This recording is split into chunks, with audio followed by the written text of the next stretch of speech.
World of Warcraft has transformed on a grand scale throughout the years, with its many expansions and patches to even its hotfixes, with Battle for Azeroth having a total of 6 patches, Legion having 6 as well, Warlords of Draenor really only had 2 major patches, Mists of Pandaria had 4 major patches, Cataclysm with only 3, Wrath of the Lich King with 3, well, 4 if you count the Ruby Sanctum patch, Burning Crusade had 4, and Vanilla having 11, with the release being 1.1.0, the first patch being 1.2.0, all the way to the final major patch of Vanilla, 1.12.0, with its biggest addition being Cross-Realm Battlegrounds. Now even more than that, WoW has had a total of 276 updates to it as of recording this video, whether those are big patches to even hotfixes, from 1.1.0 all the way to 8.3.5.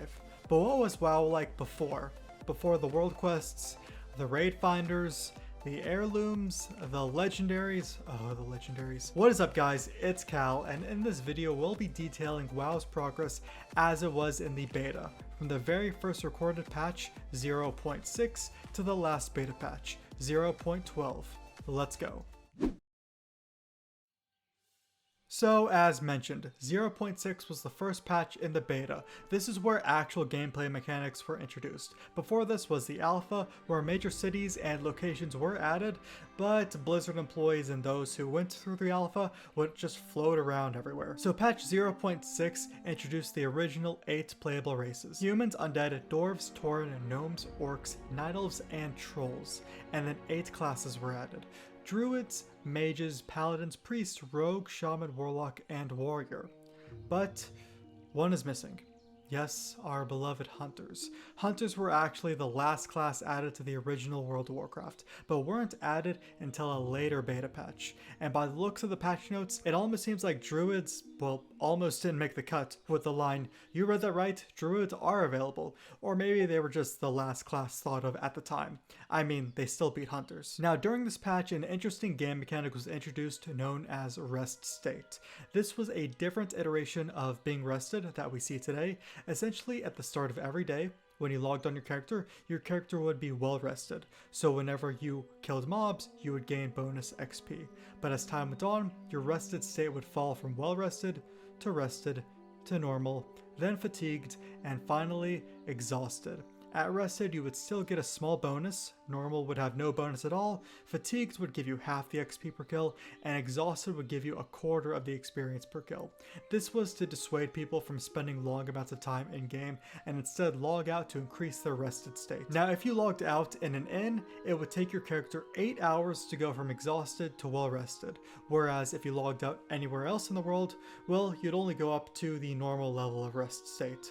This idea was later scrapped and replaced with the current rested mechanic since beta testers didn't really like it. Inns were introduced as well and work pretty much the same as they work today. They were located in all major cities and some towns. You could even instantly log out while in an inn, and they increased your rested state. But there were also some status effects throughout the world that would actually stay on your character until you logged out in an inn.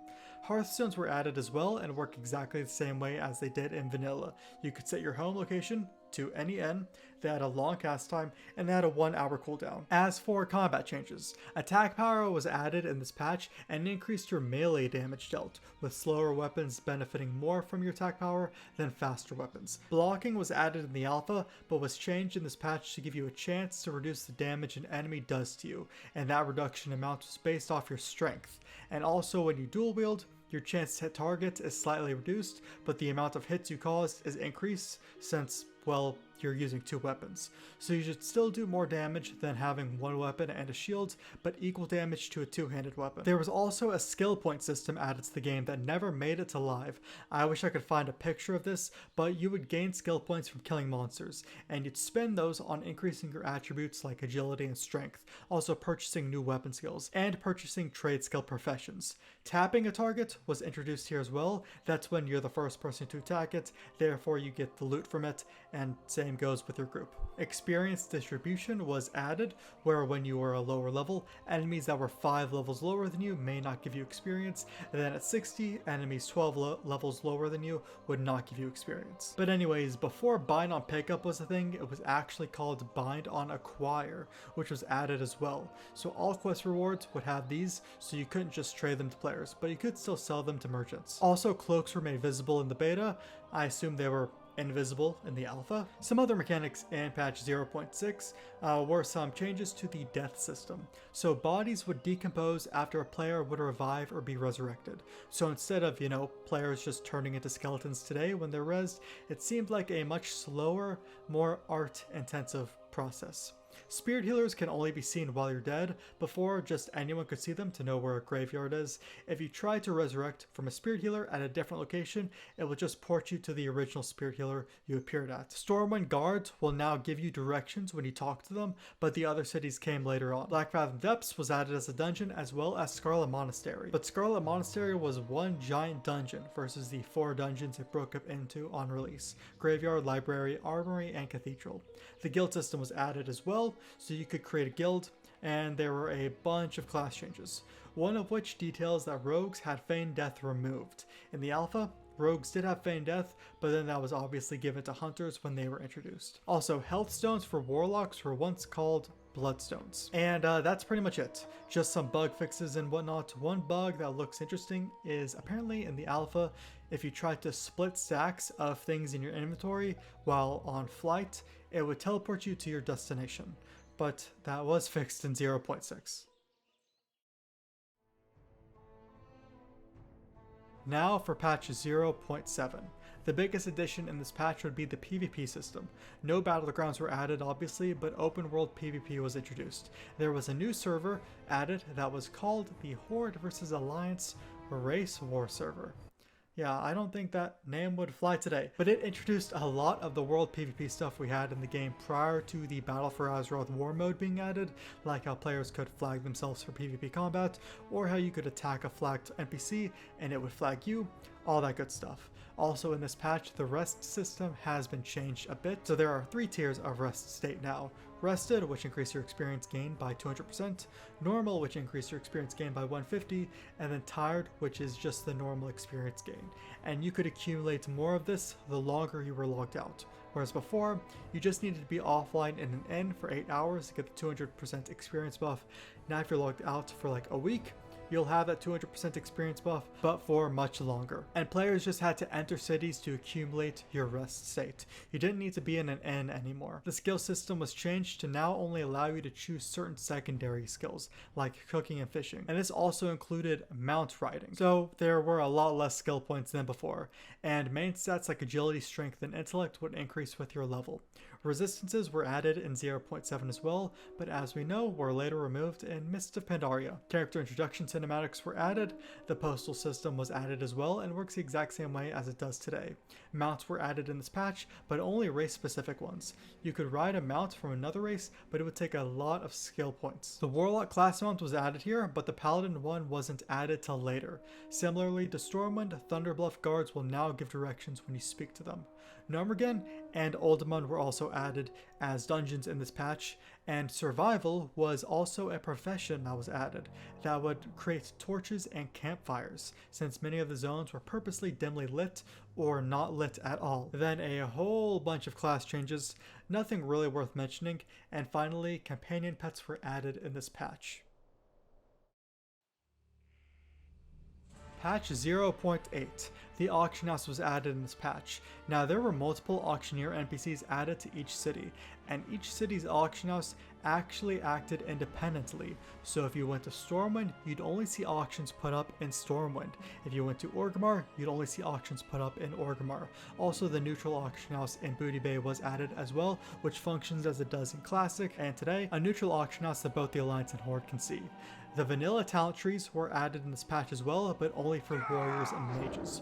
Players who died in PvP combat had to wait 2 minutes before resurrecting at their bodies. Getting resurrected had no effect on this. Also, diminishing returns was added, so someone couldn't be stunned or feared forever. Then the rest state had changed once again to closer resemble how it is today, and that is that there are only 2 rest states. Rested is 200% experience gained, and normal, which is just the normal experience gain. Players could rest in a city or inn to accumulate rested XP, to a max of 30 bubbles of rested XP, or in other words, 1.5 levels.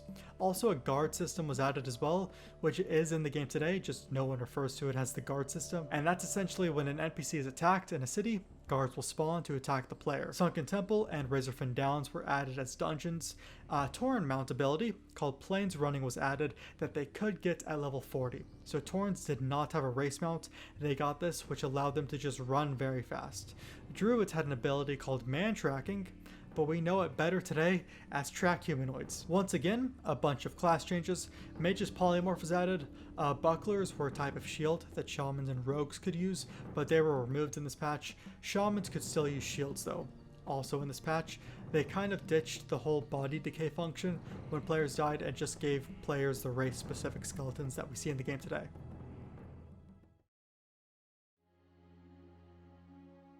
Patch 0.9. This obvious huge addition to this patch, greatest addition to all of beta, all of the game, dare I say, is the Hunter class. The races who could be hunters were Night Elves, Dwarves, Orcs, Tauren, and Trolls, which still holds true to vanilla since Undead and Human Hunters weren't added until Cataclysm, and Gnome Hunters weren't added until Legion. Boat and Zeppelins were added as well. There was one boat from Booty Beta Ratchet, then a Zeppelin added from Orgrimmar to Tirisfal, and another Zeppelin from Gromgal to Orgrimmar. Priests and Rogues were given talent trees as well, and the Sharing Quests function was added.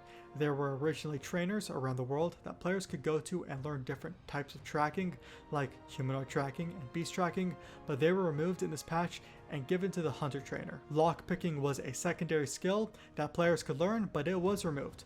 A lot of class changes. Druids did have an ability called Play Dead. This was removed and Feigned Death was given to Hunters. Khadgar's Unlocking was a lockpicking ability that mages had, but it was removed in this patch as well. Also, Paladins received their class mount. The Reputation function was added, but the only faction added was the Steamwheel Cartel, which comprised of Ratchet, Gadgetzan, and Booty Bay. There was also a patch 0.9.1, but it really had nothing worth mentioning. Patch 0.10. This patch added Stratholme and Blackrock Spire as dungeons, while also introducing the zones Winterspring, Western Plaguelands, and Eastern Plaguelands. The raid group function was added as well, so once you got a group of more than 5, it would convert to a raid group of up to 40 players. The Deep Run Tram opens as well. Some changes to professions. Well, for one, they're being called professions now. Before this patch, they were referred to as trade skills, but you no longer learn professions through that skill point system. You now just learn them from the respective profession traders, and you can only learn 2 at a time. The survival skill was also removed in this patch, and they gave fire making to cooking. And now with skill points essentially being useless, they were removed in this patch. Druids and Shamans were given talent trees in this patch as well. All the Horde and Alliance factions were added as reputations as well, but oddly enough, Forsaken started out with less than normal reputation with the Trolls, Tauren, and Orcs, and the Trolls, Tauren, and Orcs started with less reputation with the Forsaken. This is probably due to Undead being the last race to join the Horde in lore. Boats have been added from Menethil Harbor to Theramore, and Menethil to Auberdine, and Ruthven to Auberdine. Class changes. Dwarfs could no longer be mages. This was a thing in beta, but much later down the line in Cataclysm, dwarves could be mages again. Level 60 mounts were also added, and with that, mounts do cost money now since before they costed skill points. Patch 0.11. We're getting to the end of beta here.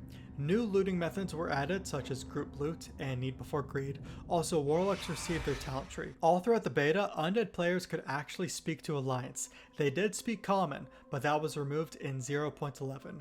Then some more class changes. One of these class changes would hurt the hunter reputation forever. Players affected by Aspect of the Pack would now become dazed. Not just the hunter. Mages also got portals in this patch, and that was really it for 0.11. And then finally, patch 0.12. Item durability was added in this patch. Still works the same as today, where when your item reaches 0 durability, you still had it, but it just gave you no benefit. Item stats did not degrade with durability. Characters will also start out with Hearthstones. I don't think I mentioned this before, but yeah, you had to go to an innkeeper to get your first Hearthstone. Golemant and Ragefire Chasm were opened as dungeons, and then once again, class changes. Only ones worth noting were from druids. Travel form can only be used outdoors, shapeshifting breaks roots and snares, and being shapeshifted made you immune to polymorphs. And that's it. All of the major changes in each beta patch. There were a lot more smaller changes here and there, so I'll link to the patch notes in the description if you'd like to check it out for yourself.